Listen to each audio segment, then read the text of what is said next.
ಶ್ರೀ ಗುರುಭ್ಯೋ ನಮಃ. ಇದು ಹರಿಕಥಾಮೃತಸಾರದ 6ನೆಯ ಪಂಚಮಹಾಯಜ್ಞ ಸಂಧಿ.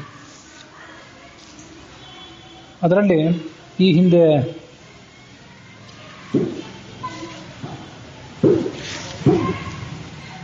ಹದಿನಾಲ್ಕನೆಯ ಪದ್ಯದವರೆಗೆ ನಾವು ಶ್ರವಣ ಮುಗಿಸಿದ್ದೆವು.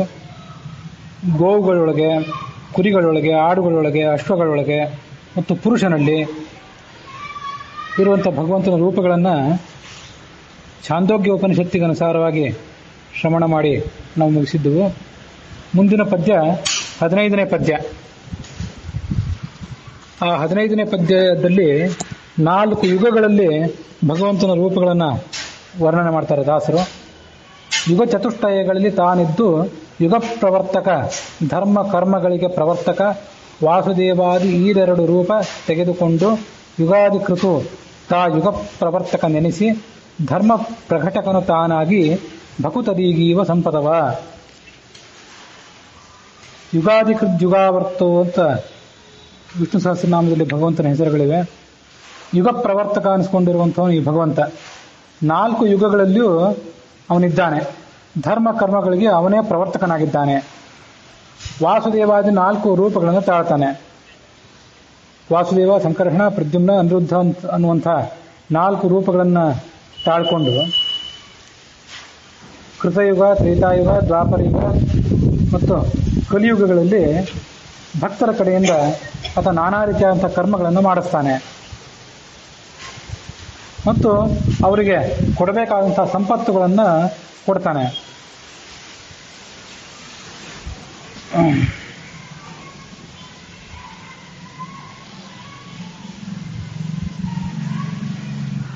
ಯುಗಾಧಿಕೃತ್ ಯುಗಾವರ್ತ ಅಂತಿದೆ. ಅಭೀಷ್ಟ ವಸ್ತುಗಳನ್ನು ಸಂಯೋಜನೆ ಮಾಡ್ತಾನಂತೆ. ಯಾರಿಗೆ ಏನನ್ನು ಕೊಡಬೇಕು, ಯಾವ ಕಾಲದಲ್ಲಿ ಕೊಡಬೇಕು ಅಂತನ್ನೋದು ಭಗವಂತನ ಅತ್ಯದ್ಭುತವಾದ ಜಾಣ್ಮೆಗಳಲ್ಲಿ ಒಂದು. ಆತನ ಎಲ್ಲ ಕೆಲಸಗಳು ಅತ್ಯದ್ಭುತಗಳೇ. ಯಾವ ಕೆಲಸದಲ್ಲಿ ಹೆಚ್ಚು ಕಡಿಮೆ ಅಂತ ಅನ್ನೋದೇನಿಲ್ಲ. ಅದು ಯುಗಾವರ್ತ ಅನ್ನೋ ಶಬ್ದ ಒಂದು ವಿಶಿಷ್ಟವಾದ ಶಬ್ದ ಅಂತ ತಿಳ್ಕೊಳ್ಬೇಕು. ಅಭೀಷ್ಟ ಜಾತಂ ಯುಜ್ಯತೆ ಸಂಬದ್ಧತೆ ಅನೇನ ಇತಿ ಯತ್ ಯಜ್ಞೋ ದಾನಂ. ಯಜ್ಞ, ದಾನ ಮೊದಲಾದ ಕರ್ಮಗಳನ್ನು ಮಾಡಿಸಿ ಅವರವರಿಗೆ ಕೊಡಬೇಕಾದ್ದನ್ನು ಕೊಡ್ತಾನೆ ಅನ್ನೋ ಕಾರಣಕ್ಕಾಗಿ ಆತನನ್ನು ಯುಗಾವರ್ತ ಅನ್ನೋ ಶಬ್ದದಿಂದ ಕರೀತಾರೆ.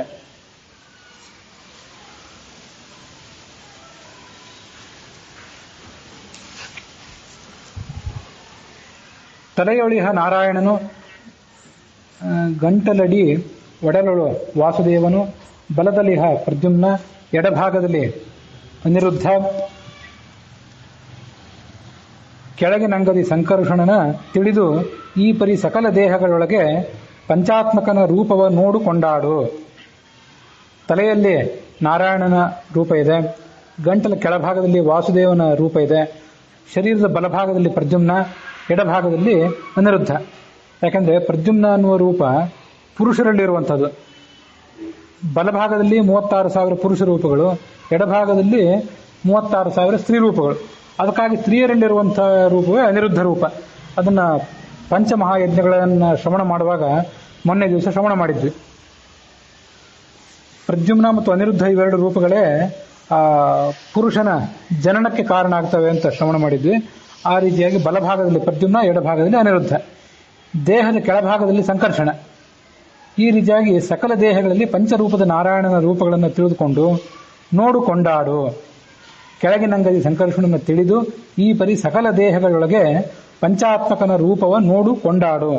ಬರೀ ನೋಡಿದ್ದು ಮಾತ್ರ ಅಲ್ಲ, ಆತನ ರೂಪಗಳನ್ನು ಧ್ಯಾನ ಕೂಡ ಮಾಡಬೇಕು. ನಾರಾಯಣ ಅನ್ನೋ ಶಬ್ದಕ್ಕೆ ವ್ಯಾಸದಾಸ ಸಿದ್ಧಾಂತ ಕೌಮುದಿಯಲ್ಲಿ ಹೀಗೆ ಅರ್ಥವನ್ನು ವಿವರಣೆ ಮಾಡ್ತಾರೆ. ನಾರಂ ಅಂದರೆ ಅನ್ನಂ ಬಲಾದಿ, ತದ್ದಾತೃತ್ವೇನ ತದಾಶ್ರಯತ್ವಾತ್ ನಾರಾಯಣ. ಅನ್ನ, ಬಲ ಮೊದಲಾದವುಗಳನ್ನು ಜೀವರಿಗೆ ಕೊಡುವನಾದ್ರಿಂದ ಅವನನ್ನು ನಾರಾಯಣ ಅಂತ ಕರೀತಾರೆ. ಸೂತ್ರ ಭಾಷ್ಯದಲ್ಲಿ ಶಿರೋ ನಾರಾಯಣ ಪಕ್ಷ ದಕ್ಷಿಣಸ್ತವ್ಯೇವ ಚ ಪ್ರದ್ಯುಮ್ನಶ್ಚಾನಿರುದ್ಧಶ್ಚ ಸಂದೋಹೋ ವಾಸುದೇವಕಃ ಪುಚ್ಛಂ ಸಂಕರ್ಷಣ ಪ್ರೋಕ್ತಃ ಅಂತ ಬ್ರಹ್ಮಸೂತ್ರ ಭಾಷ್ಯದಲ್ಲಿ ವಿವರಣೆ ಮಾಡಿದ್ದಾರೆ. ಹಾಗಾಗಿ ಶರೀರದ ಎಲ್ಲ ಭಾಗದಲ್ಲಿಯೂ ಆತನ ರೂಪಗಳೇನಿವೆ ಅದನ್ನು ಧ್ಯಾನ ಮಾಡಬೇಕು. ತನು ವಿಶಿಷ್ಟದಿ ಇಪ್ಪ ನಾರಾಯಣನು ಕಟಿಪಾದಾಂತ ಸಂಕರ್ಷಣನು ಶಿರ ಜಗನಾಂತವಾಗಿಹ ವಾಸುದೇವಾಖ್ಯ ಅನಿಮಿಶೇಷ ಅನಿರುದ್ಧ ಪ್ರದ್ಯುಮ್ನನು ಎಡದಿ ಬಲಭಾಗದಲ್ಲಿ ಚಿಂತನೆಯ ಮಾಳ್ಪರಿಗುಂಟೆ ಮೈಲಿಗೆ ವಿಧಿ ನಿಷೇಧಗಳು. ಇಡೀ ದೇಹದಲ್ಲಿ ನಾರಾಯಣನ ರೂಪ ಇದ್ದೇ ಇದೆ. ಸೊಂಟದಿಂದ ಪಾದದ ಪರ್ಯಂತವಾಗಿ ಸಂಕರ್ಷಣನ ರೂಪ ಇದೆ. ತಲೆಯಿಂದ ಸೊಂಟದವರೆಗೆ ವಾಸುದೇವನ ರೂಪ ಇದೆ. ಅನಿರುದ್ಧ ಪ್ರದ್ಯುಮ್ನರು ಎಡಭಾಗದ ಮತ್ತು ಬಲಭಾಗದಲ್ಲಿದ್ದಾರೆ ಅಂತ ಯಾರು ಚಿಂತನೆ ಮಾಡ್ತಾರೆ ಅವರಿಗೆ ಮೈಲಿಗೆ ವಿಧಿ ನಿಷೇಧಗಳು ಉಂಟೇನು ಅಂತ ಕೇಳ್ತಾರೆ ದಾಸರು. ಅಂದ್ರೆ ಆತ ಏನು ಮಾಡಿದ್ರು ಅವನಿಗೆ ಮೈಲಿಗೆ ಇಲ್ಲವೇ ಇಲ್ಲ, ಯಾವುದನ್ನ ಮಾಡದೇ ಇದ್ರೂ ತಪ್ಪಿಲ್ಲ, ಏನು ಮಾಡಿದ್ರೂ ತಪ್ಪಿಲ್ಲ ಅಂತ ಹೀಗೆ ಅರ್ಥ ಅಲ್ಲ. ಇಷ್ಟು ಪವಿತ್ರವಾದಂತಹ ಶಾಸ್ತ್ರೋಕ್ತವಾದಂತಹ ಅನುಸಂಧಾನವನ್ನ ಯಾರು ನಿತ್ಯ ಮಾಡ್ತಿರ್ತಾನೆ ಆತ ಎಂದೂ ಮೈಲಿಗೆ ಮಾಡೋದೇ ಇಲ್ಲ, ಮೈಲಿಗೆ ಆಗುವಂಥ ಕೆಲಸಗಳನ್ನು ಮಾಡೋದಿಲ್ಲ, ನಿಷೇಧವನ್ನು ಮೀರೋದಿಲ್ಲ, ವಿಧಿಗಳನ್ನು ಕೈ ಬಿಡೋದಿಲ್ಲ. ಏನನ್ನು ಮಾಡಬೇಕು ಅದನ್ನು ಮಾಡೇ ಮಾಡ್ತಾನೆ. ನಿಷೇಧದ ಕಡೆ ಯಾವತ್ತೂ ಕೂಡ ಆತನ ಮನಸ್ಸೇ ಹರಿಯೋದಿಲ್ಲ ಅಂತ ಅರ್ಥ. ಅದಕ್ಕೆ ಅರ್ಥ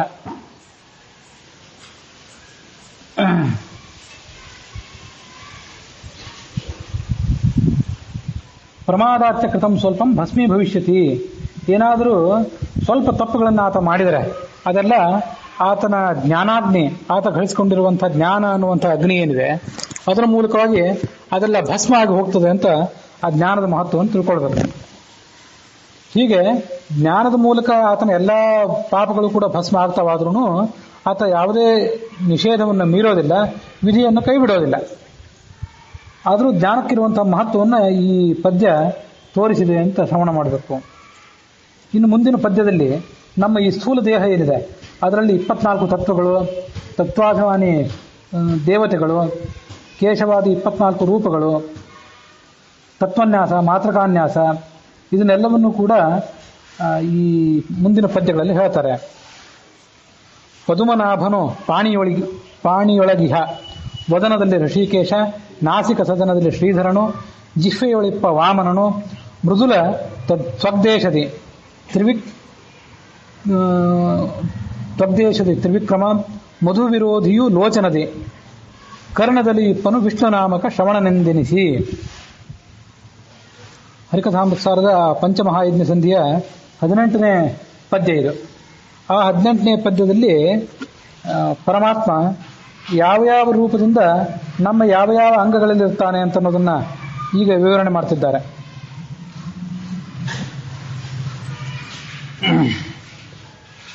ಪದುಮನಾಭನು ಪಾಣಿಯೊಳಿಹ, ಪದ್ಮನಾಭ ಕೈಯೊಳಗಿದ್ದಾನೆ, ಬಾಯಿಯಲ್ಲಿ ಋಷಿಕೇಶ ಇದ್ದಾನೆ, ಮೂಗಿನಲ್ಲಿ ಶ್ರೀಧರ ಇದ್ದಾನೆ, ನಾಲಿಗೆಯಲ್ಲಿ ವಾಮನ ಇದ್ದಾನೆ, ಮೃದುವಾದಂಥ ನಮ್ಮ ಈ ಚರ್ಮದಲ್ಲಿ ತ್ರಿವಿಕ್ರಮ ಇದ್ದಾನೆ, ಕಣ್ಣಿನಲ್ಲಿ ಮಧುಸೂದನ ಇದ್ದಾನೆ. ಭಗವಂತ ವಿಷ್ಣು ಅನ್ನುವ ಹೆಸರಿನಿಂದ ಪಡೆದುಕೊಂಡು ಕರ್ಣದಲ್ಲಿದ್ದಾನೆ ಅಂತ ಹೀಗೆ ಪದ್ಯ ಇದೆ. ಆದರೆ ಶಾಸ್ತ್ರದಲ್ಲಿ ಉಳಿದ ಕಡೆ ಬಂದಿರುವಂಥ ಹೊಂದಿಸಿಕೊಂಡು ಸ್ವಲ್ಪ ಇಲ್ಲಿದ್ದದನ್ನ ತಿದ್ದುಪಡಿ ಮಾಡ್ಕೊಳ್ಬೇಕು. ಯಾವ್ಯಾವ ಅಂಗಗಳಲ್ಲಿ ಯಾವ್ಯಾವ ಭಗವಂತನ ರೂಪಗಳಿರ್ತವೆ ಅಂತ ಹೇಳೋದ್ರಲ್ಲಿ ತ್ರಿವಿಕ್ರಮನ ಬಗ್ಗೆ ತ್ವಕ್ಕಿನಲ್ಲಿ ತ್ರಿವಿಕ್ರಮ ಅಂತ ಹೀಗೆ ದಾಸರು ಹೇಳಿದಂತೆ ಕಾಣಿಸ್ತದೆ. ಆದರೆ ಅದೇನೋ ಪದ್ಯ ವ್ಯತ್ಯಾಸ ಆಗಿರಬೇಕು, ಪಾಠ ತಪ್ಪಾಗಿರಬೇಕು ಅಂತ ಕಾಣಿಸ್ತದೆ. ಜ್ಞಾನಿಗಳಾದವರು ಇದನ್ನೆಲ್ಲ ಪ್ರವಚನ ಮಾಡುವಾಗ ಮತ್ತೆ ಲೇಖನಗಳನ್ನು ಬರೆಯುವಾಗ ಆ ತ್ರಿವಿಕ್ರಮನ ರೂಪವನ್ನು ಬೇರೆ ಕಡೆ ಹೇಳಿದ್ದಾರೆ, ಅದನ್ನ ಹೀಗೆ ವ್ಯತ್ಯಾಸ ಮಾಡಿ ತಿಳ್ಕೊಳ್ಬೇಕು. ಕೇಶವಾದಿ 24 ರೂಪಗಳು ಅದನ್ನೆಲ್ಲ ತತ್ವನ್ಯಾಸದಲ್ಲಿ ಹೀಗೆ ಶ್ರವಣ ಮಾಡ್ತೇವೆ ನಾವು. ತತ್ವನ್ಯಾಸ, ಮಾತೃಕಾನ್ಯಾಸ ಇವುಗಳ ಬಗ್ಗೆ ಹಿಂದೊಂದು ಬಾರಿ ಹೇಳಿದ್ದೆ. ಅದನ್ನೇ ದಾಸರು ಇಲ್ಲೆಲ್ಲ ಮುಂದಿನ ಪದ್ಯಗಳಲ್ಲಿ ಹೇಳ್ತಾರಾದ್ರಿಂದ ಅದನ್ನು ಮತ್ತೊಂದು ಬಾರಿ ಅವಲೋಕನ ಮಾಡಬೇಕು. ತತ್ವನ್ಯಾಸ ಅನ್ನೋ ಶಬ್ದವೇ ಹೇಳುವಂತೆ 24 ತತ್ವಗಳಲ್ಲಿ ಇರುವಂತಹ ಭಗವಂತನ ರೂಪಗಳನ್ನು ಹೇಳ್ತದೆ. ಮಾತೃಕಾ ಅಂತಂದ್ರೆ ಅಕ್ಷರಗಳು ಅಂತ ಅರ್ಥ. ಅಕ್ಷರಗಳಲ್ಲಿ ಇರುವಂತಹ ಭಗವಂತನ ರೂಪಗಳನ್ನ 51 ಅಕ್ಷರಗಳಲ್ಲಿರುವಂತಹ ಭಗವಂತನ ರೂಪವನ್ನ ಮಾತೃಕಾನ್ಯಾಸ ಹೇಳ್ತದೆ. ಸಂಧ್ಯಾವಂದನ ಮಾಡುವಾಗ ಗಾಯತ್ರಿ ಜಪವನ್ನು ಪ್ರಾರಂಭ ಮಾಡೋದಕ್ಕಿಂತ ಮೊದಲು ಪಾಪ ಪುರುಷ ವಿಸರ್ಜನೆ ಮಾಡ್ಕೊಳ್ಬೇಕು. ಪಾಪ ಪುರುಷ ವಿಸರ್ಜನೆ ಮಾಡಿಕೊಂಡು 12 ಬಗೆಯ ಗುರುಗಳಿಗೆ ನಮಸ್ಕಾರ ಮಾಡಿ ತತ್ವನ್ಯಾಸ ಮತ್ತು ಮಾತೃಕಾನ್ಯಾಸವನ್ನು ಮಾಡಬೇಕು. ಮುಂದೆ ಗಾಯತ್ರಿ, ಅಷ್ಟಾಕ್ಷರ ಮೊದಲಾದಂತಹ ಮಹಾಮಂತ್ರಗಳನ್ನು ಜಪ ಮಾಡಬೇಕು. ಆ ಮಂತ್ರಗಳ ಜಪವೆಲ್ಲ ಮುಗಿದ ಬಳಿಕ ಮತ್ತೊಂದು ಬಾರಿ ಮಾತೃಕಾನ್ಯಾಸ ಮಾಡಬೇಕು, ಮುಂದೆ ತತ್ವನ್ಯಾಸ ಮಾಡಬೇಕು. ಪ್ರಾರಂಭ ಮಾಡುವಾಗ ಮೊದಲು ತತ್ವನ್ಯಾಸ ಮಾತೃಕಾನ್ಯಾಸ ಮಾಡಿದ್ವಿ. ಮಂತ್ರಗಳ ಜಪ ಮುಗಿದ ಮೇಲೆ ಮೊದಲು ಮಾತೃಕಾನ್ಯಾಸ ಮಾಡಬೇಕು, ಆಮೇಲೆ ತತ್ವನ್ಯಾಸ ಮಾಡಬೇಕು. ಹೀಗೆ ಮಾಡಿ ದಿಕ್ಕುಗಳಿಗೆಲ್ಲ ನಮಸ್ಕಾರ ಮಾಡಿ ಅಭಿವಾದನ ಮಾಡಿ ಸಂಧ್ಯಾವಂದನವನ್ನು ಮುಗಿಸಬೇಕು. ಇದು ಪದ್ಧತಿ. ಹೀಗೆ ಮಂತ್ರಗಳಿಗೆ ಸಂಬಂಧಿಸಿದಂತೆ ಮೊದಲು ತತ್ವನ್ಯಾಸ, ಮಾತೃಕಾನ್ಯಾಸ, ಮಂತ್ರ ಮುಗಿದ ಮೇಲೆ ಮಾತೃಕಾನ್ಯಾಸ ಮತ್ತು ತತ್ವನ್ಯಾಸ. ಆದರೆ ಪ್ರತಿಮಾ ಪೂಜಾ ಮಾಡುವಾಗ ಲೋಹದ ಪ್ರತಿಮೆಗಳಲ್ಲಿ, ಶಿಲಾ ಪ್ರತಿಮಾಗಳಲ್ಲಿ ಭಗವಂತನ ವಿಶೇಷ ಸನ್ನಿಧಾನವನ್ನು ಆವಾಹನೆ ಮಾಡುವಾಗ ಮೊದಲು ಮಾತೃಕಾನ್ಯಾಸ, ಆಮೇಲೆ ತತ್ವನ್ಯಾಸ. ಪ್ರತಿಮಾ ಪೂಜಾ ಎಲ್ಲ ಮುಗಿದು ಮಂಗಳಾರತಿ ಇತ್ಯಾದಿಗಳನ್ನು ಮುಗಿಸುವಾಗ ಮೊದಲು ತತ್ವನ್ಯಾಸ, ಆಮೇಲೆ ಮಾತೃಕಾನ್ಯಾಸ ಮಾಡಬೇಕು. ಹೀಗೆ ತತ್ವನ್ಯಾಸ, ಮಾತೃಕಾನ್ಯಾಸದ ಮಹತ್ವ ಅದು. ನ್ಯಾಸ ಅನ್ನೋ ಶಬ್ದಕ್ಕೆ ಭಗವಂತನ ಸನ್ನಿಧಾನವನ್ನು ಅಲ್ಲಿ ಇಟ್ಕೊಳ್ಳೋದು ಅಂತ ಅರ್ಥ. ಜಪ ಮಾಡಿ ಮುಗಿಸೋ ತನಕ ಮತ್ತು ಪೂಜಾ ಮಾಡಿ ಮುಗಿಸೋ ತನಕ ಭಗವಂತ ಸ್ಥಿರವಾಗಿ ನಮ್ಮ ಅಂಗಾಂಗಗಳಲ್ಲಿ ಇರಬೇಕು. ಜಪ ಮಾಡುವಾಗ ಮತ್ತು ಪೂಜಾ ಮಾಡುವಾಗ ಶಿಲಾ ಪ್ರತಿಮಾಗಳಲ್ಲಿ ಮತ್ತು ಲೋಹದ ಪ್ರತಿಮಾಗಳಲ್ಲಿ ಆ ಭಗವಂತನ ಸನ್ನಿಧಾನ ಇರಬೇಕು. ನ್ಯಾಸ ಅನ್ನೋ ಶಬ್ದಕ್ಕೆ ಅರ್ಥ. ವಾಸ್ತವಿಕವಾಗಿ ಗಾಯತ್ರಿ, ಅಷ್ಟಾಕ್ಷರ ಮೊದಲಾದ ಎಲ್ಲಾ ಮಂತ್ರಗಳನ್ನು ಮಾಡುವಾಗಲೂ, ವಿಷ್ಣು ಸಹಸ್ರನಾಮ, ನಾರಾಯಣ ವರ್ಮ ಇವೆಲ್ಲವನ್ನೂ ಮಾಡಿದಾಗಲೂ ಕೂಡ ತತ್ಸವಿತ ರಂಗುಷ್ಠಾಭ್ಯಾಂ ನಮಃ, ವರೆಣ್ಯಂ ತರ್ಜನೀಭ್ಯಾಂ ನಮಃ ಅಂತ ಹೀಗೆ ಒಂದೊಂದು ಮಂತ್ರಕ್ಕೆ ನ್ಯಾಸ ಮಾಡೇ ಮಾಡ್ತೇವೆ. ಈ ರಾಮರಕ್ಷಾ ಇತ್ಯಾದಿ ಮಂತ್ರಗಳಿಗೂ ಕೂಡ ನ್ಯಾಸ ಇದ್ದೇ ಇದೆ. ಆಯಾ ಮಂತ್ರಕ್ಕೊಂದು ಪ್ರತ್ಯೇಕ ನ್ಯಾಸ ಅಂತ ಇದ್ದೇ ಇರ್ತದೆ. ಅದಷ್ಟು ಸಾಲದು ಅಂತ ಹೇಳಿ ಎಲ್ಲಾ ಮಂತ್ರಗಳಿಗೆ ಪೂರ್ವಭಾವಿಯಾಗೊಮ್ಮೆ, ಮಂತ್ರಗಳನ್ನು ಜಪ ಮಾಡುವುದಕ್ಕಿಂತ ಪೂರ್ವಭಾವಿಯಾಗೊಮ್ಮೆ, ಮಂತ್ರ ಮುಗಿದ ಮೇಲೆ ಒಮ್ಮೆ ಇದಕ್ಕೆ ತತ್ವನ್ಯಾಸ, ಮಾತೃಕಾನ್ಯಾಸಗಳನ್ನು ಪ್ರತ್ಯೇಕವಾಗಿ ಮಾಡಬೇಕು. ಇದೊಂದು ಮಹತ್ವದ್ದು. ಇದು ಮಾಡಿದ್ದಲ್ಲದೆ ಗಾಯತ್ರಿ ಮಂತ್ರಕ್ಕೆ, ಅಷ್ಟಾಕ್ಷರ ಮಂತ್ರಕ್ಕೆ, ದ್ವಾದಶಾಕ್ಷರ ಮಂತ್ರಕ್ಕೆ, ಮುಂದೆ ಕೃಷ್ಣ ಷಡಕ್ಷರ ಮಂತ್ರಕ್ಕೆ ಎಲ್ಲ ಮಂತ್ರಗಳಿಗೂ ಕೂಡ ಪ್ರತ್ಯೇಕವಾಗಿ ನ್ಯಾಸಗಳನ್ನು ಮಾಡಬೇಕು. ಹಿಂದೊಂದು ಬಾರಿ ಹೇಳಿದ್ದೆ, ತತ್ವನ್ಯಾಸ ಅಂತಂದ್ರೆ ಅದು ಈ ಹೃದಯದಲ್ಲಿ ಎಡಭಾಗದಿಂದ ಆರಂಭ ಮಾಡಿಕೊಂಡು ಬಲಭಾಗದ ತನಕ 12 ರೂಪಗಳನ್ನು ಧ್ಯಾನ ಮಾಡಿರ್ತೀವಿ. ಅದು ಇಲ್ಲೇ ಮುಂದೆ ಇನ್ನೊಂದು ಕಡೆ ಬರೋದಿದೆ ಮುಂದಿನ ಪದ್ಯದಲ್ಲಿ. ಶಕ್ತಿ, ಪ್ರತಿಷ್ಠಾ, ಸಂಹಿತ, ಸ್ಫೂರ್ತಿ, ಪ್ರವೃತ್ತಿ, ಕಲಾ, ವಿದ್ಯಾ, ಮತಿ, ನಿಯತಿ, ಮಾಯಾ, ಕಾಲ ಎಂಬುದಾಗಿ 11. ಇವೆಲ್ಲವೂ 11 ಲಕ್ಷ್ಮೀದೇವಿಯ ರೂಪಗಳೇ. 12ನೇದ್ದಾಗಿ ಪರಾಯ ಪುರುಷಾತ್ಮನೇ ಶ್ರೀ ಲಕ್ಷ್ಮೀನಾರಾಯಣಾಭ್ಯಾಂ ನಮಃ ಅಂತಂತೇವೆ. ಅದು 12ನೇ ರೂಪ. ಹೀಗೆ ಹೃದಯದಲ್ಲಿ ಮಾಲಾಕಾರವಾಗಿ 12 ಭಗವಂತನ ರೂಪಗಳನ್ನು ಧ್ಯಾನ ಮಾಡ್ತೇವೆ. ಆ 11 ಲಕ್ಷ್ಮೀಯ ರೂಪಗಳು ಅಲ್ಲದೆ 11 ರೂಪಗಳಿಂದಲೂ ವಾಚ್ಯನಾಗಿರ್ತಕ್ಕಂಥ, ಅವೇ 11 ಶಬ್ದದಿಂದ ವಾಚ್ಯನಾಗಿರ್ತಕ್ಕಂಥ 11 ರೂಪವನ್ನು ಧಾರಣೆ ಮಾಡಿರ್ತಕ್ಕಂಥ ಪರಮಾತ್ಮ ಮತ್ತು ಪರಾಯ ಪುರುಷಾತ್ಮನೇ ಶ್ರೀ ಲಕ್ಷ್ಮೀನಾರಾಯಣಾಭ್ಯಾಂ ನಮಃ ಎಂಬುದಾಗಿ 12 ಭಗವಂತನ ರೂಪಗಳನ್ನು ಧ್ಯಾನ ಮಾಡ್ತೀವಿ. ಇದಾದ್ಮೇಲೆ ಅವ್ಯಕ್ತ, ಬಲಭುಜದಲ್ಲಿ ಅವ್ಯಕ್ತ, ಎಡಭುಜದಲ್ಲಿ ಮಹತ್ತತ್ವ, ಬಲತೊಡೆಯಲ್ಲಿ ಅಹಂಕಾರ ತತ್ವ ಮತ್ತು ಎಡತೊಡೆಯಲ್ಲಿ ಮನಸ್ತತ್ವ, ಇಷ್ಟು ರೂಪಗಳನ್ನು ಅಲ್ಲಿ ಧ್ಯಾನ ಮಾಡ್ತೀವಿ. ಹಾಗೆ ಮಾಡುವಾಗ ಅವ್ಯಕ್ತಾತ್ಮನೆ, ಮಹದಾತ್ಮನೆ, ಅಹಂಕಾರಾತ್ಮನೆ, ಮನ ಆತ್ಮನೆ ಅಂತ ಹೀಗೆಲ್ಲ ಧ್ಯಾನ ಮಾಡ್ತೀವಿ. ಇಲ್ಲಿ ಎಲ್ಲಾ ಕಡೆ ಧ್ಯಾನ ಮಾಡುವಾಗ ಆಯಾ ಬಲಭುಜ, ಎಡಭುಜ ಇತ್ಯಾದಿ ಕಡೆಗಳಲ್ಲಿ ಆ ಭಗವಂತನ 24 ರೂಪಗಳನ್ನು ಕೂಡ ಧ್ಯಾನ ಮಾಡಬೇಕು. ಕೇಶವಾದಿ 24 ರೂಪಗಳನ್ನು ಕೂಡ ಧ್ಯಾನ ಮಾಡಬೇಕು. ಕೇಶವಾದಿ 24 ರೂಪಗಳನ್ನು ಧ್ಯಾನ ಮಾಡುವಾಗ ಆ ಕೇಶವಾದಿ 24 ರೂಪಗಳಿಗೆ ಲಕ್ಷ್ಮೀದೇವಿ ಯಾವ್ಯಾವ ಹೆಸರಿನಿಂದ ಪತ್ನಿಯಾಗಿರ್ತಾಳೆ ಅನ್ನೋದನ್ನು ಧ್ಯಾನ ಮಾಡಬೇಕು. ಅದಕ್ಕಾಗಿ ಪರಾಯ ಅವ್ಯಕ್ತಾತ್ಮನೆ, ಇದು ಅವ್ಯಕ್ತ ತತ್ವಕ್ಕೆ. ಅವ್ಯಕ್ತ ತತ್ವ ಅಂದರೆ ಲಕ್ಷ್ಮೀದೇವಿಯಿಂದ ಅಭಿಮನ್ಯಮಾನವಾದಂಥ ತತ್ವ. ಅಲ್ಲಿರುವಂತಹ ರಮಾದೇವಿಯ ರೂಪ ಏನಿದೆ, ಆ ರಮಾದೇವಿಯಲ್ಲಿರುವಂಥ ಶ್ರೀ ಅನ್ನುವ ರೂಪ, ಅದಕ್ಕೆ ಶ್ರೀಪತಿ ಕೇಶವಾಯ ನಮಃ ಅಂತ ಇಲ್ಲಿ ಮಾಡ್ತೇವೆ. ಇದು ಕೇಶವ ಅನ್ನುವಂಥ ಮೊದಲನೇ ರೂಪದಿಂದ ಪ್ರಾರಂಭ. ಪರಾಯ ಮಹದಾತ್ಮನೆ, ಇಲ್ಲಿ ಮಹತ್ತತ್ವ. ಇದನ್ನೆಲ್ಲ ಹಿಂದೊಂದು ಬಾರಿ ಹೇಳಿದ್ದೆ, ಹೇಳುವವರಿಗೆ ಮತ್ತೊಂದು ಬಾರಿ ಸ್ಥಿರವಾಗಿ ಮನಸ್ಸಿನಲ್ಲಿ ಕೂಡಲಿ ಅನ್ನೋ ದೃಷ್ಟಿಯಿಂದ ಮತ್ತೊಂದು ಬಾರಿ ಹೇಳ್ತಿದ್ದಾನಷ್ಟೆ. ಮಹತ್ತತ್ವದಲ್ಲಿ ಮಹತ್ತತ್ವಕ್ಕೆ ಅಭಿಮಾನಿ ದೇವತೆ ಆದಂಥ ಬ್ರಹ್ಮವಾಯುಗಳು, ಅವರನ್ನ ಬ್ರಹ್ಮವಾಯುಗಳಿಬ್ಬರನ್ನು ಮಹತ್ತತ್ವಕ್ಕೆ ಅಭಿಮಾನಿ ದೇವತೆಗಳು ಅಂತ ಹೇಳ್ತಾರೆ. ಅವರಲ್ಲಿರುವಂಥ ಲಕ್ಷ್ಮೀಪತಿಯಾದಂತಹ ನಾರಾಯಣನ ರೂಪವನ್ನು ಧ್ಯಾನ ಮಾಡಬೇಕು. ಕೇಶವ, ನಾರಾಯಣ, ಮಾಧವ, ಗೋವಿಂದ, ಇವು ಮೊದಲನೇದು 4. ಮುಂದೆ 20. ಇಲ್ಲಿ ಅವ್ಯಕ್ತ ತತ್ವವನ್ನು ಧ್ಯಾನ ಮಾಡುವಾಗ ಅವ್ಯಕ್ತ ತತ್ವಕ್ಕೆ ಅಭಿಮಾನಿ ದೇವತೆಯಾದಂತಹ ರಮಾದೇವಿಯ ರೂಪವನ್ನು ಧ್ಯಾನ ಮಾಡಬೇಕು ಅಂತ ಬಂತು. ಅದಕ್ಕೆ ಬರೇ ರಮಾದೇವಿ ಅಷ್ಟೇ ಅಲ್ಲ, ಆ ರಮಾದೇವಿಯ ನಂತರ ಬರುವಂಥ ಭಾರತಿ ಮತ್ತು ಸರಸ್ವತಿಯರೇನಿದ್ದಾರಲ್ಲ, ಅವರು ಕೂಡ ಅವ್ಯಕ್ತ ತತ್ವಕ್ಕೆ ಅಭಿಮಾನಿ ದೇವತೆಗಳು ಅಂತಾನೆ ಧ್ಯಾನ ಮಾಡಬೇಕು. ಯಾಕೆ ಹಾಗೆ ಧ್ಯಾನ ಮಾಡಬೇಕು? ಅಂಥದ್ದು ಒಂದು ಸಂಪ್ರದಾಯ ಇದ್ದೇ ಇದೆ. ಅವ್ಯಕ್ತ ತತ್ವಕ್ಕೆ ಮುಖ್ಯವಾಗಿ ಲಕ್ಷ್ಮೀದೇವಿಯೇ ಅಭಿಮಾನಿ ದೇವತೆ. ಆದರೂ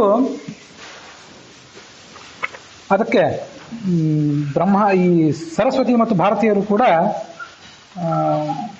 ಅಭಿಮಾನಿ ದೇವತೆಗಳು ಅಂತ ಅದನ್ನು ಧ್ಯಾನ ಮಾಡಬೇಕು. ಯಾವುದೇ ಒಂದು ತತ್ವ ಅದು ಹಿರಿಯ ದೇವತೆಗಳಿಗೆ ಸೇರಿದ್ರೆ ಕಿರಿಯರಿಗೂ ಕೂಡ ಅದು ಸೇರೇ ಇರ್ತದಂತೆ. ಒಂದು ಆಸ್ತಿಯನ್ನ ಅಪ್ಪ ಮಾಡಿಟ್ಟಿದ್ರೆ ಅದು ಅನಾಯಾಸವಾಗಿ ಯಾವುದೇ ವಿಶೇಷ ಕಾಯ್ದೆ, ಯಾವುದೇ ವಿಶೇಷ ನಿಯಮ ಅವುಗಳ ಅವಶ್ಯಕತೆ ಇಲ್ಲದೆ ಅದು ಹೇಗೆ ಮಕ್ಕಳ ತನಕ ಬರ್ತದೋ ಅದರಂತೆ ಅಲ್ಲಿಯೂ ಕೂಡ ಅದು ಬಂದೇ ಮುಟ್ತದೆ ಅಂತ ಹೀಗೆ ತಿಳ್ಕೊಳ್ಬೇಕು.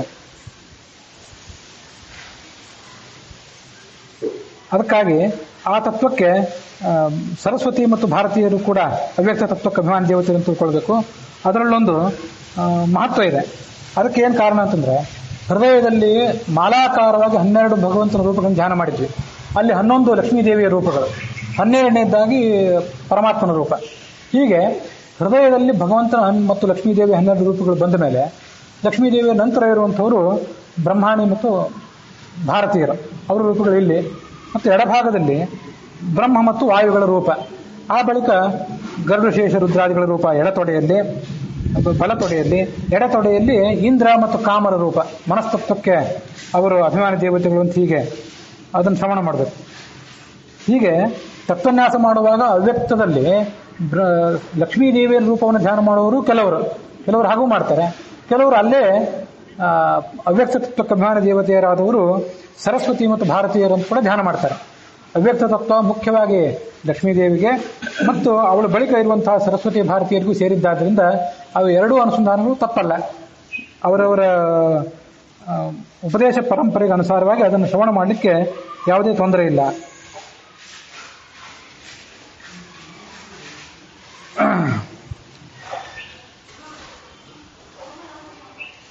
ಪರಾಯ ಅಹಂಕಾರಾತ್ಮನೆ, ಅಹಂಕಾರ ತತ್ವಕ್ಕೆ ಅಭಿಮಾನಿ ದೇವತೆ ಆದಂಥ ಗರುಡಶೇಷ ರುದ್ರರಿಗೆ ಅಂತರ್ಗತನಾದಂಥ ಕಮಲಾ ಅನ್ನುವ ಲಕ್ಷ್ಮೀದೇವಿಗೆ ಅಧಿಪತಿಯಾದಂಥ ಮಾಧವನನ್ನು ಅಲ್ಲಿ ಧ್ಯಾನ ಮಾಡಬೇಕು.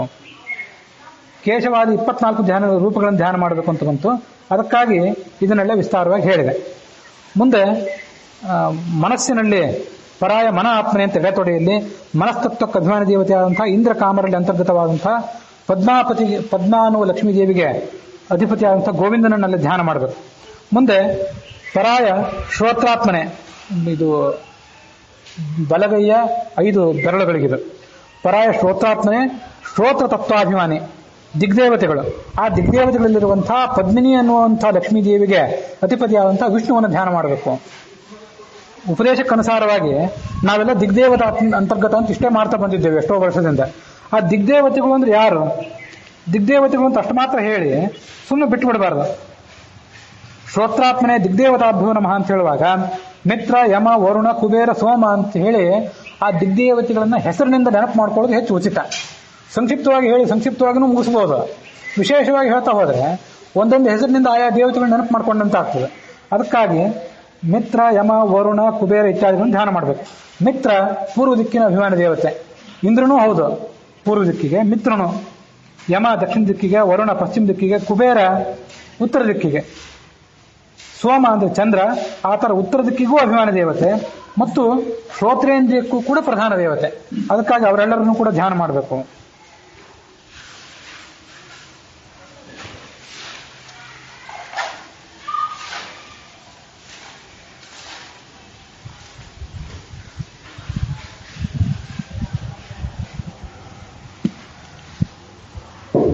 ಹೀಗೆ ಶ್ರೋತ್ರದಲ್ಲಿ ಆ ದಿಗ್ದೇವತೆಗಳು, ಅವರಲ್ಲಿ ಪದ್ಮಿನಿಪತಿ ವಿಷ್ಣು.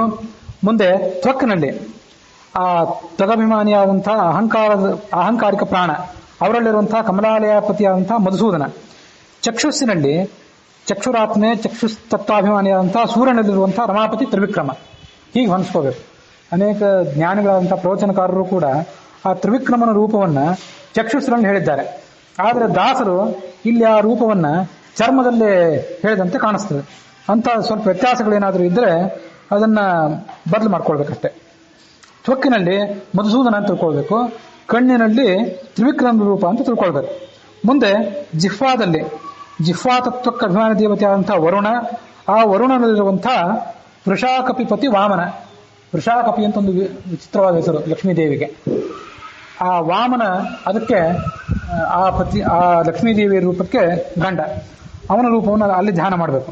ಮುಂದೆ ಘ್ರಾಣಾತ್ಮನೆ ಘ್ರಾಣ ತತ್ವಕ್ಕೆ ಅಭಿಮಾನಿ ದೇವತೆ ಆದಂಥ ಅಶ್ವಿನಿ ದೇವತೆಗಳು, ಅವರಲ್ಲಿರುವಂತಹ ಶ್ರೀ ಪ್ರಕೃತಿ ಅನ್ನೋದು ಲಕ್ಷ್ಮೀದೇವಿಗೆ ಹೆಸರು, ಅವಳಿಗೆ ಪತಿಯಾದಂತಹ ಶ್ರೀಧರ ಅನ್ನುವ ರೂಪವನ್ನು ಅಲ್ಲಿ ಧ್ಯಾನ ಮಾಡಬೇಕು. ಮುಂದೆ ಎಡ ಕೈಯ ಬೆರಳುಗಳಲ್ಲಿ ಈ ಬಲಗೈಯಲ್ಲಿರುವಂತಹ ರೂಪಗಳೇನಿತ್ತು ಅದನ್ನ ಈ 18ನೇ ಪದ್ಯದಲ್ಲಿ ದಾಸರು ಹೇಳಿದ್ದಾರೆ. ದಾಸರು ಆ 18ನೇ ಪದ್ಯ 19ನೇ ಪದ್ಯ ಇತ್ಯಾದಿಗಳನ್ನ ಪದ್ಯಗಳನ್ನು ಸಂಯೋಜನೆ ಮಾಡುವಾಗ ಕೆಲವು ಬಾರಿ ತತ್ವನ್ಯಾಸ ನಾವು ಈ ಸದ್ಯ ಯಾವ ರೀತಿ ಮಾಡ್ತಿದ್ದೇವೆ ಅದಕ್ಕೆ ಸ್ವಲ್ಪ ವ್ಯತ್ಯಾಸವಾಗಿ ದಾಸರ ಆ ಪದ್ಯಗಳನ್ನು ಸಂಯೋಜನೆ ಮಾಡಿದಂತೆ ಕಾಣಿಸ್ತದೆ. ಆದರೆ ದಾಸರೇ ಆ ಪದ್ಯಗಳನ್ನು ಸರಿಯಾಗಿ ರಚನೆ ಮಾಡಿದ್ರು ಕೂಡ ಮುಂದೆ ಬರೆದಿಡುವವರು ಸ್ವಲ್ಪ ಅದನ್ನು ವ್ಯತ್ಯಾಸವಾಗಿ ಬರೆದಿಟ್ಟಿರಬಹುದು. ಹರಿಕಥಾಮೃತಸಾರದ ಲಿಪಿಕಾರರು ಹೀಗೆಲ್ಲ ಆಗಿರೋ ಸಾಧ್ಯತೆ ಇದೆ. ಒಬ್ಬೊಬ್ಬರು ವಿದ್ವಾಂಸರು ಅದನ್ನ ಬೇರೆ ಬೇರೆ ತರ ಹೇಳ್ತಾರೆ. ಅಂತೂ ಪದುಮನಾಭನು ಪಾಣಿ ಒಳಿಹ, ಪಾಣಿ ಅಂತ ಮುಂದೆ ಬಂತು. ಅದು ಈ ಎಡಗೈಯಲ್ಲಿ ಧ್ಯಾನ ಮಾಡಬೇಕಾದ್ದು. ಪರಾಯ ವಾಗಾತ್ಮನೆ ವಾಕ್ತತ್ವಾಭಿಮಾನಿ ಅಗ್ನಿ ಅಂತರ್ಗತನಾದಂತಹ ಬುದ್ಧಿಪತಿ ಋಷಿಕೇಶ. ಬುದ್ಧಿ ಅನ್ನೋದು ಲಕ್ಷ್ಮೀದೇವಿಯ ರೂಪ, ಅದಕ್ಕೆ ಪತಿಯಾದದ್ದು ಭಗವಂತನ ಋಷಿಕೇಶ ಅನ್ನುವ ರೂಪ. ಮುಂದೆ ಪರಾಯ ಪಾಣ್ಯಾತ್ಮನೆ ಪಾಣಿ ತತ್ವಕ್ಕೆ ಅಭಿಮಾನಿ ದೇವತೆಯಾದಂತಹ ದಕ್ಷ ಪ್ರಜಾಪತಿ. ಆ ದಕ್ಷ ಪ್ರಜಾಪತಿಯಲ್ಲಿರುವಂತಹ ಯಜ್ಞಾಪತಿ ಅನ್ನುವಂಥ ಪದ್ಮನಾಭನ ರೂಪ, ಅದನ್ನು ಇಲ್ಲಿ ಹೇಳಿದ್ದು. ಪದುಮನಾಭನು ಪಾಣಿಯೊಳಿಹ ಅಂತ ಅದನ್ನೇ ದಾಸರು ಇಲ್ಲಿ ಹೇಳಿದ್ದು. ವದನದಲ್ಲಿ ಋಷಿಕೇಶ.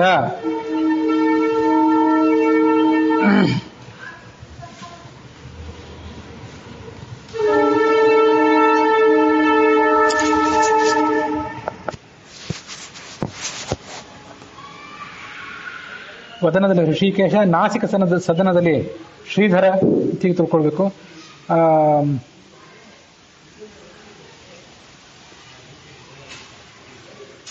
ನಾಸಿಕಾದಲ್ಲಿ ಶ್ರೀಧರ ಅನ್ನುವಂಥ ರೂಪ ಇಲ್ಲಿ ಬಂದಿತ್ತು. ಅದರ ತತ್ವನ್ಯಾಸದಲ್ಲಿ, ಇವತ್ತು ನಾವು ಮಾಡುವ ತತ್ವನ್ಯಾಸದಲ್ಲಿ ಮತ್ತು ಈ ಹರಿಕಥಾಮೃತಸಾರದಲ್ಲಿ ಅವೆರಡಕ್ಕೂ ಹೊಂದಾಣಿಕೆ ಇದೆ. ಜಿಹ್ವೆ ಒಳಿಪ್ಪ ವಾಮನ.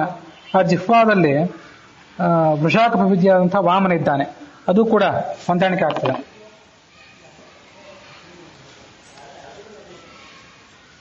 ಮುಂದೆ ಘ್ರಾಣ ತತ್ವದಲ್ಲಿ ಪ್ರಕೃತಿಪತಿಯಾದಂತಹ ಶ್ರೀಧರ ಇದ್ದಾನೆ. ಮನದೊಳಿಹ ಗೋವಿಂದ ಮಾಧವ. ಮನದೊಳಿಹ ಗೋವಿಂದ ಮಾಧವ ಧನಪ ಸುಖ ತತ್ವದಳು ನಾರಾಯಣನು ಮಹತ್ತತ್ವದಳು ಅವ್ಯಕ್ತ ತತ್ವದಳು ಕೇಶವನು ಇನಿತು ರೂಪವ ದೇಹದಳು ಚಿಂತನೆಯ ಗೈವ ಮಹಾತ್ಮರು ಇಳೆಯಳು ಮನುಜರಲ್ಲ ಅಮರರೇ ಸರಿ ಹರಿಕೃಪಾಬಲದೆ. ಇದನ್ನೆಲ್ಲ ಯಾರು ತಿಳ್ಕೊಂಡಿರ್ತಾರೆ, ಇಂತಹ ತತ್ವಗಳನ್ನು ತಿಳ್ಕೊಂಡು ನಿತ್ಯ ಸಂಧ್ಯಾವಂದನ ದೇವರ ಪೂಜೆ ಇತ್ಯಾದಿಗಳನ್ನೆಲ್ಲ ಯಾರು ಮಾಡ್ತಾರೆ ಅವರು ಮನುಷ್ಯರೇ ಅಲ್ಲ ಅಂತ, ನಿಜವಾಗ್ಲೂ ದೇವತೆಗಳೇ. ಅದಕ್ಕಾಗಿ ಜ್ಞಾನಿಗಳಾದಂತಹ ಬ್ರಾಹ್ಮಣರನ್ನ, ನಮ್ಮಂಥ ಬ್ರಾಹ್ಮಣರು ಸಾದಾ ಬ್ರಾಹ್ಮಣರಲ್ಲ, ಜ್ಞಾನಿಗಳಾದಂತಹ ಬ್ರಾಹ್ಮಣರನ್ನ ಭೂಸುರರು ಅಂತ ಕರೀತಾರೆ ಅಂತ ಹೇಳಿದೆ ಮೊನ್ನೆ ಒಂದು ದಿವಸ, ಈಗ 2 ದಿವಸದಿಂದ ಹೇಳಿದೆ ಅಂತ ನೆನಪು. ಈ ಭೂಮಿಯಲ್ಲಿ ಅವರೇ ದೇವತೆಗಳು ನಮ್ಮ ಕಣ್ಣಿಗೆ ಕಾಣಿಸೋದಿಲ್ಲ.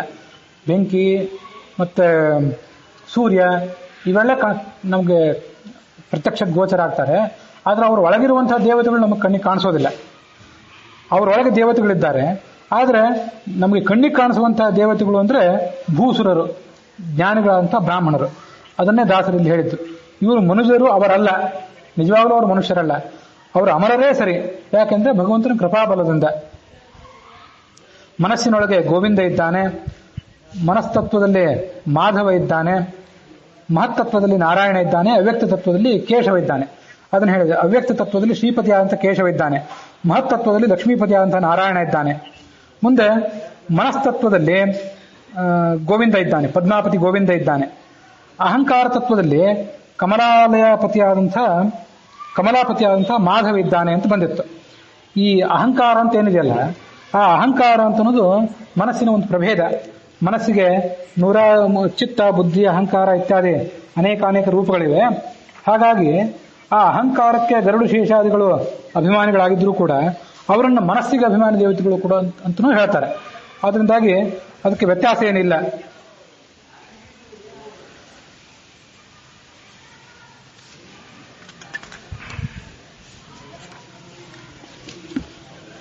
ಮನದೊಳಿಹ ಗೋವಿಂದ, ಮಾಧವ, ಧನಪ ಸುಖ ತತ್ವದಳು ನಾರಾಯಣ, ಮಹತ್ತತ್ವದಳು ಅವ್ಯಕ್ತದಳು ಕೇಶವ, ಇನಿತು ರೂಪವ ದೇಹದಳು ಚಿಂತನೆಯ ಗೈವ. ಶರೀರದಲ್ಲಿ ಇಷ್ಟೆಲ್ಲ ರೂಪಗಳನ್ನು ಯಾರು ಧ್ಯಾನ ಮಾಡ್ತಾರೆ ಅವನು ಚಿಂತನೆಯ ಗೈವ ಮಹಾತ್ಮರು ಇಳೆಯೋಳು ಅಂತ ಮಹಾತ್ಮ ಈ ಭೂಮಿಯಲ್ಲಿ ಮನುಜರಲ್ಲ, ಅವರು ನಿಜವಾಗ್ಲೂ ಅಮರರೇ ಆಗಿದ್ದಾರೆ, ದೇವತೆಗಳಾಗಿದ್ದಾರೆ ಅವರು. ಧನಪಸಖತತ್ವ ಅಂತಿದೆ. ಧನಪಸಖತತ್ವ ಅಂತಂದ್ರೆ ಕುಬೇರನಿಗೆ ಮಿತ್ರನಾದಂಥ ಶಿವ. ಧನಪ ಅಂದ್ರೆ ಕುಬೇರ, ಸಂಪತ್ತಿಗೆ ಅಭಿಮಾನ ದೇವತೆ ಕುಬೇರ. ಆ ಕುಬೇರನ ಮಿತ್ರನಾದಂಥ ಶಿವ. ಆ ಕುಬೇರನ ಲೋಕದಲ್ಲಿ ಅಲಕಾಪಟ್ಟಣ ಅಂತ ಕುಬೇರನ ಲೋಕ, ಅಲ್ಲಿ ಅದು ಉತ್ತರ ದಿಕ್ಕಿನಲ್ಲಿದೆ ಅಂತೆ. ಅಲ್ಲಿ ಶಿವ ಆ ಕುಬೇರನ ಮೇಲೆ ಕೃಪಾ ಮಾಡ್ಲಿಕ್ಕಾಗಿ ಸಖ ಅಂತ ಹೆಸರು ಹೇಳ್ತಾರೆ. ಸಖ ಅಲ್ಲ, ಕುಬೇರ ಇನ್ನು ಕೆಳಗಿನವನೇ. ಆ ಕುಬೇರನ ಮೇಲೆ ಅನುಗ್ರಹ ಮಾಡಿದ್ರಿಂದ ಅಲ್ಲೇ ಇದ್ದಿದ್ದರಿಂದ ಶಿವನನ್ನ ಕುಬೇರನಿಗೆ ಸಖ ಅಂತ ಕರೀತಾರೆ. ವಾಸ್ತವಿಕವಾಗಿ ಶಿವನ ಸ್ಥಾನ ಕುಬೇರನಿಗಿಂತ ಮಹತ್ವದ್ದು. ಹೀಗೆ ಧನಪ ಸಖತತ್ವ ಅಂದರೆ ಮನಸ್ತತ್ವ. ಆ ಮನಸ್ತತ್ವಕ್ಕೆ ಅಭಿಮಾನ ದೇವತೆಗಳಾದವರು ಗರುಡ ಶೇಷ ರುದ್ರಾದಿಗಳು ಅಂತ ಹೀಗೆ ಅದನ್ನು ಧ್ಯಾನ ಮಾಡಬೇಕು. ಹೀಗೆ ವಾಕ್ನಲ್ಲಿ, ಪಾಣಿಯಲ್ಲಿ, ಪಾದದಲ್ಲಿ. ಆ ಪಾದದಲ್ಲಿ ಪಾದತತ್ವಕ್ಕೆ ಅಭಿಮಾನ ದೇವತೆ ಆದವನು ಜಯಂತ, ಇಂದ್ರನ ಮಗ. ಅವನಲ್ಲಿ ಇಂದ್ರಾಪತಿ ಆದಂಥ ದಾಮೋದರ ಇದ್ದಾನೆ. ಮುಂದೆ ಪಾದು ಉಪಸ್ಥ ಅಂತ ಎರಡು ತತ್ವಗಳು. ಅವುಗಳಲ್ಲಿ ಮಿತ್ರಾಂತರ್ಗತನಾದಂಥ ಹಿರಣ್ಯಾಪತಿಯಾದಂಥ ಸಂಕರ್ಷಣ ಅನ್ನುವ ಭಗವಂತನ ರೂಪ ಇದೆ. ಉಪಸ್ಥ ತತ್ವದಲ್ಲಿ ಅದಕ್ಕೆ ಅಭಿಮಾನ ದೇವತೆ ಆದಂಥ ಹರಿಣೀಪತಿ ಆದಂಥ ವಾಸುದೇವನ ರೂಪ ಇದೆ. ಉಪಸ್ಥ ತತ್ವಕ್ಕೆ ಮನುವು, ಸ್ವಯಂಭೂ ಮನುವು ಅಭಿಮಾನ ದೇವತೆ, ಮತ್ತು ದಕ್ಷ ಪ್ರಜಾಪತಿಯು ಕೂಡ ಅದಕ್ಕೆ ಅಭಿಮಾನ ದೇವತೆ ಅಂತ ಅದನ್ನ ತಿಳ್ಕೊಳ್ಬೇಕು.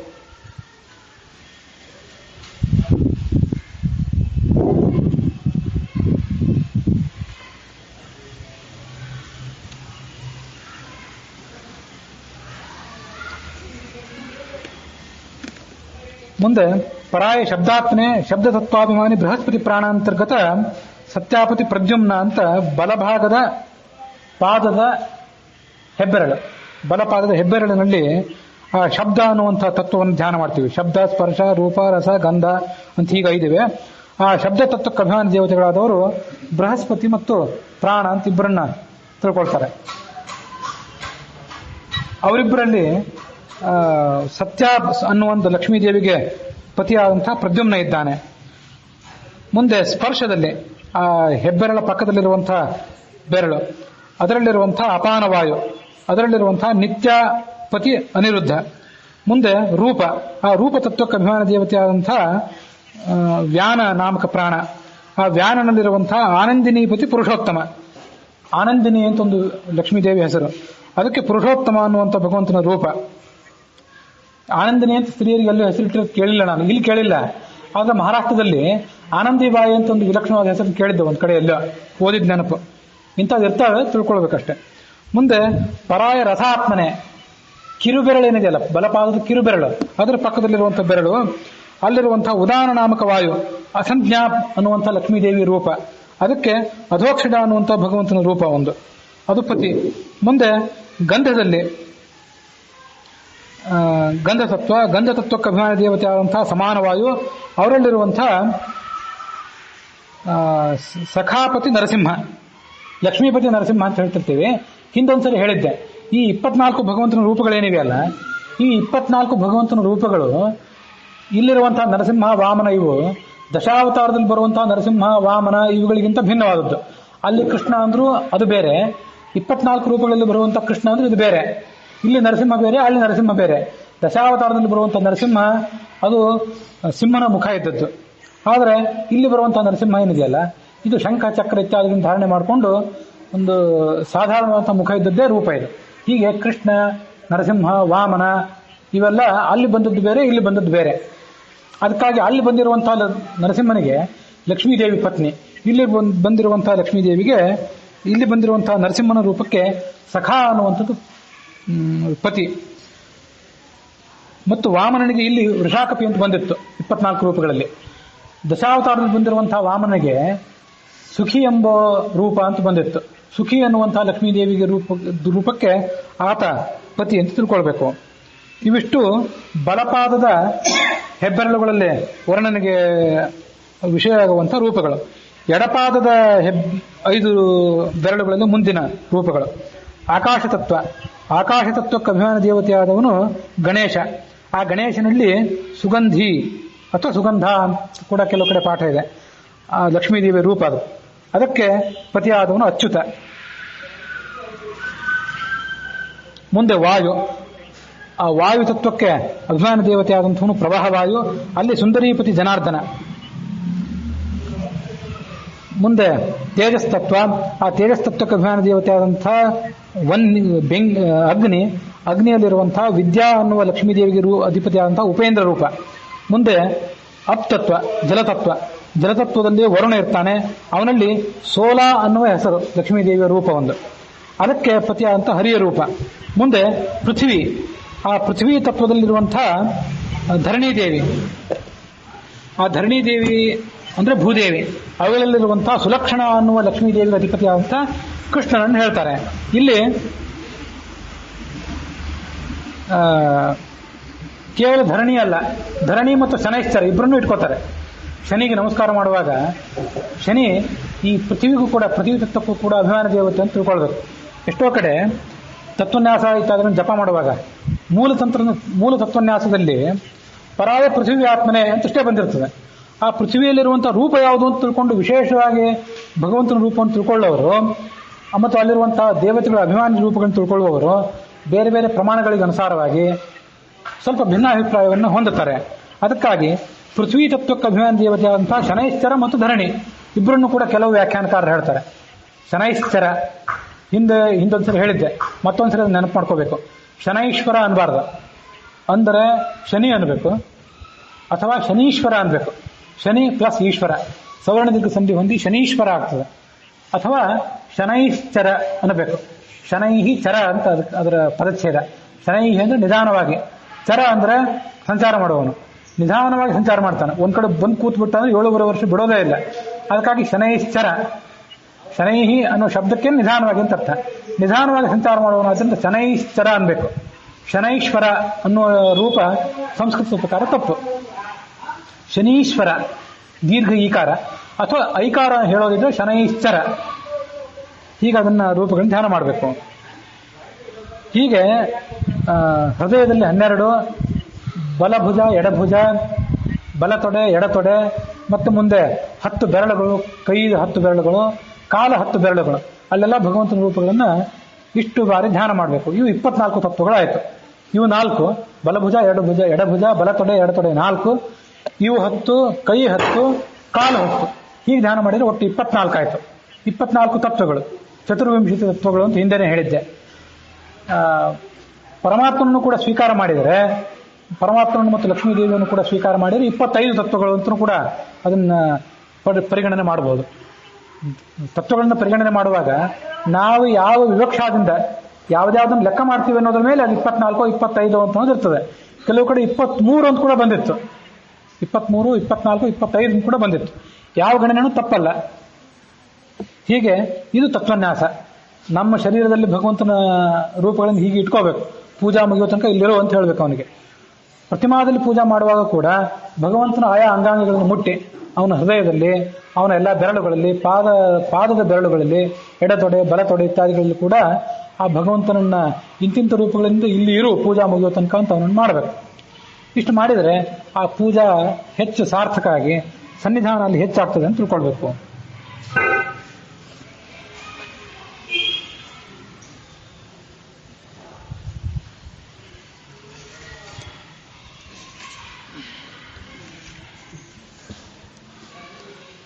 ತನು ವಿಶಿಷ್ಟದಿ ಇಪ್ಪ ನಾರಾಯಣನು, ಕಟಿಪಾದಾಂತ ಸಂಕರುಷಣನು, ಶಿರಜಗನಾಂತವಾಗಿಹ ವಾಸುದೇವಾಖ್ಯ, ಅನಿಮಿಶೇಷ ಅನಿರುದ್ಧ ಪ್ರದ್ಯುಮ್ನನು, ಎಡದಿ ಬಲಭಾಗದಲ್ಲಿ ಚಿಂತನೆಯ ಮಾಳ್ಪರಿಗುಂಟೆ ಮೈಲಿಗೆ ವಿಧಿನಿಷೇಧಗಳು. ಈ ಪದ್ಯ ಇಲ್ಲಿ ಸಮಾಪ್ತಿಯನ್ನು ಕಂಡಿದೆ. ಸ್ವಲ್ಪ ನಾನು ವ್ಯತ್ಯಾಸ ಮಾಡಿ ಹೇಳಿದೆ. 19ನೇ ಪದ್ಯ ಈ ಸಮಾಪ್ತಿಯನ್ನು ಕಂಡಿದೆ. ಮುಂದೆ 20ನೇ ಪದ್ಯವನ್ನು ಶ್ರವಣ ಮಾಡಬೇಕು ನಾವು. ನೆಲದೊಳಿಪ್ಪನು ಕೃಷ್ಣ ರೂಪದಿ, ಜಲದೊಳಿಪ್ಪನು ಹರಿಯನಿಸಿ, ಶಿಖಿಯೊಳಿಪ್ಪನು ಪರಶುರಾಮನು ಉಪೇಂದ್ರನೆಂದೆನಿಸಿ, ಎಲರೊಳಿಪ್ಪ ಜನಾರ್ದನನು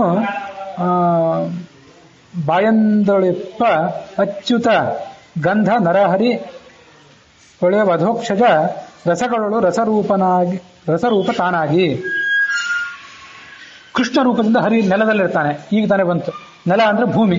ಆ ಭೂಮಿಯಲ್ಲಿ ಸುಲಕ್ಷಣಾಪತಿಯಾದಂಥ ಕೃಷ್ಣನ ರೂಪ ಇದೆ ಅಂತ ಬಂತು. ಅದಕ್ಕಿಂತ ಮೊದಲು ಹರಿ ಎನಿಸಿ ಜಲದಲ್ಲಿಪ್ಪನು.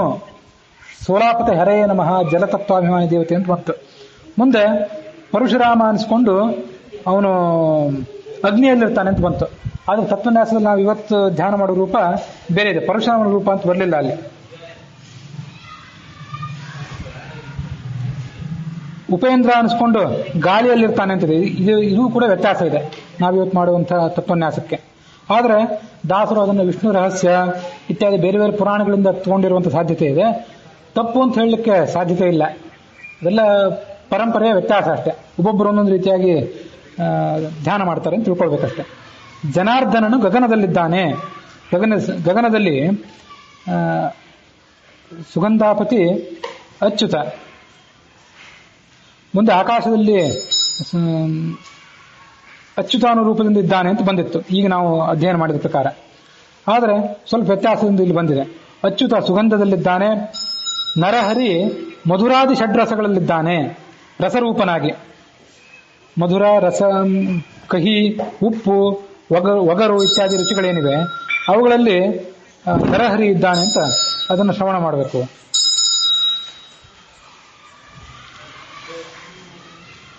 ರೂಪ ಪುರುಷೋತ್ತಮನು ಸ್ಪರ್ಶ ಪ್ರಾಪಕನು ಅನಿರುದ್ಧ. ಶಬ್ದದಿ ವ್ಯಾಪಿಸಿಹ ಪ್ರದ್ಯುಮ್ನ. ಉಪಸ್ಥಿತಿ ವಾಸುದೇವನಿಹ.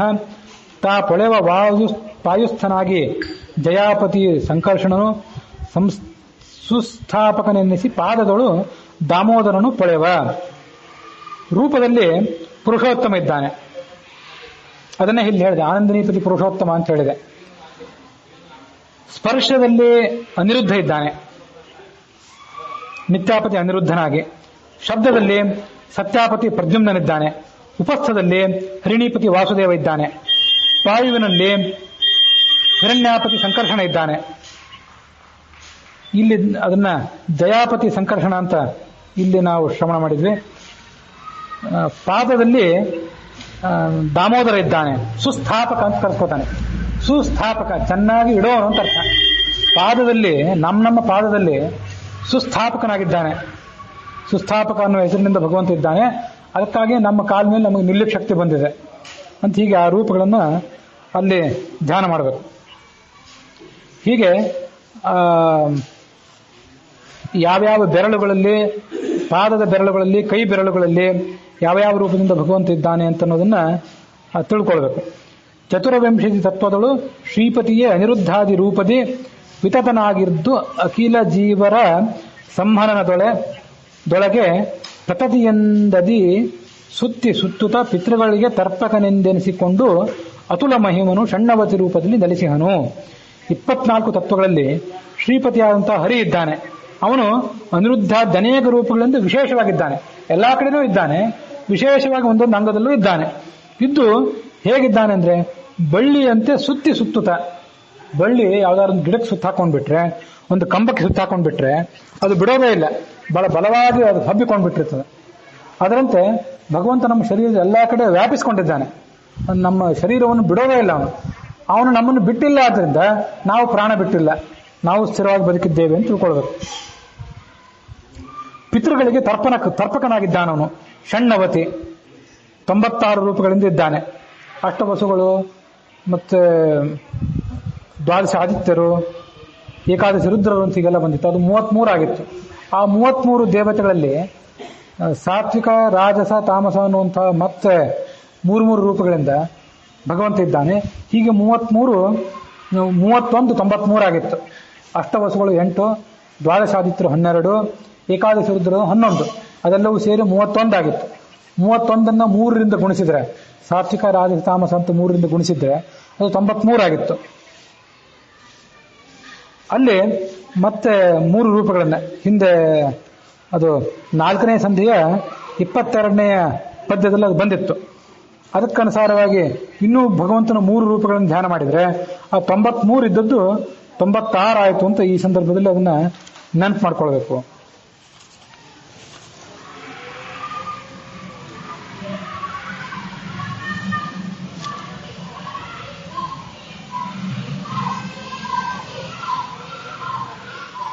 ಷಣ್ಣವತಿ ನಾಮಕನು ವಸು ಮೂಗಣ್ಣ ಭಾಸ್ಕರರೊಳಗೆ ನಿಂತು ಪ್ರಪನ್ನರ ಅನುದಿನ ನಿಷ್ಕಪಟ ಭಕ್ತಿಯಲ್ಲಿ ಮಾಳ್ಪ ಅಂತ ಹಿಂದೆ ಬಂದಿತ್ತು. ಆ ಪಿತೃಗಳಿಗೆ ನಿಯಾಮಕವಾದಂಥ 93 ರೂಪಗಳು. ಅದಕ್ಕೆ ಮತ್ತೆ ವಸು, ರುದ್ರ, ಆದಿತ್ಯ ಅಂತ ಹೀಗೆ ಸೇರಿಸಿದರೆ ಒಟ್ಟು 96 ರೂಪಗಳಾಯಿತು ಅಂತ ತಿಳ್ಕೊಳ್ಬೇಕು. ಷಣ್ಣವತಿ ನಾಮದಲ್ಲಿ ನೆನೆಸಿಕೊಂಡು ಆತ ಪಿತೃದೇವತೆಗಳಿಗೆ ತರ್ಪಕನಾಗಿದ್ದಾನೆ ಅಂತ ಅದನ್ನು ಧ್ಯಾನ ಮಾಡಬೇಕು.